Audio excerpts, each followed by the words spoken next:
local news leader and the Spirit of Community Award winner. This is NBC 10 News at 6.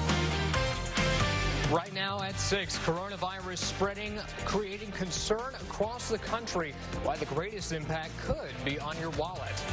And the water crisis continues in Tallulah with no end in sight. The update from city officials as a state of emergency is declared. Plus, tickets on sale right now for the St. Jude Dream Home. Dial in to save a life and earn a chance to win. Good evening, and thank you for joining us. I'm Bodie Brooks. Michelle Martin is back with us next week. Topping our news at 6, we begin with the latest developments on the spread of the coronavirus. Today was the worst one-day drop on the stock market since 2011, with the Dow falling nearly 1,200 points and the S&P down 12% from the all-time high it set just last week. Now, if this trend remains, the stock market could experience its worst week since the 2008 financial crisis. The White House is hoping to control its message on the coronavirus response, now mandating that government health officials and scientists must now clear statements about the disease with Vice President Mike Pence, who was appointed to coordinate the government's response to the coronavirus yesterday. The first known case to spread to someone who has not traveled abroad and has no connections to anyone with the virus was just discovered in California. The state is now requesting additional testing kits. So how could the spread of the disease potentially impact businesses here? NBC 10's Hunter Elise back from speaking with an economics professor about the economy and the effect the virus has had. Hunter, what did you find out?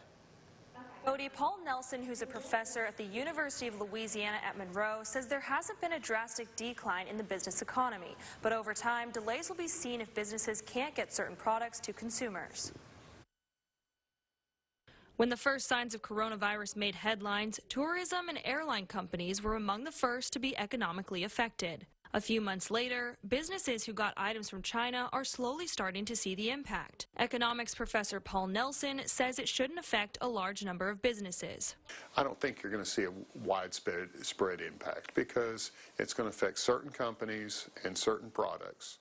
Nelson says businesses are going to do everything they can to not have their inventory affected by the coronavirus. Now, these companies are scrambling to find an alternative supplier, and a lot of them will be successful, but not all of them will be. Even if the virus continues to spread, companies are tasked with finding a way to keep things going, no matter the crisis. You have a fire at a factory. Well, you've got to work around that. Or there's a flood that cuts off a road. You've got to work around that. And even though the virus is bigger than a fire or flood, this is what businesses do all the time, is they figure out ways to solve these kinds of problems.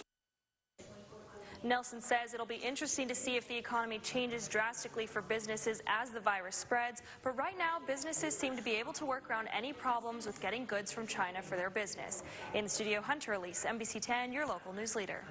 Hunter, thank you. In Arkansas, a woman is facing criminal charges after causing a coronavirus scare in a courthouse. Celia Hill was wheeled on a stretcher from the district court in Mayflower yesterday. That is after the 34-year-old said during her hearing that she may have been exposed to the novel coronavirus. The court was quickly emptied while the State Department of Health rushed there. Officials say Hill appeared to be sick, and she said she may have been infected on a recent commercial flight. But state health officials later said that there was no need to investigate her even as a possible case. Hill was originally in court for a suspected misdemeanor drug offense. Now she is facing extra charges of contempt of court and filing a false report.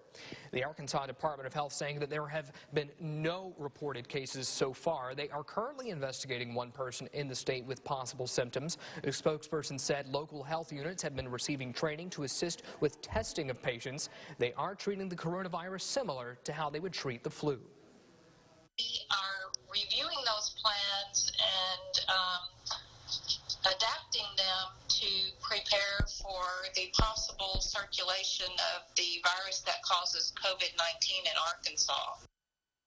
The Medical Center of South Arkansas says that they are taking a proactive approach. A spokesperson released a statement saying, quote, "We have been educating our team members on the infection control protocols established by the CDC. We are using screening guidelines for symptoms and risk factors and have a response place to protect patients and staff should it be needed."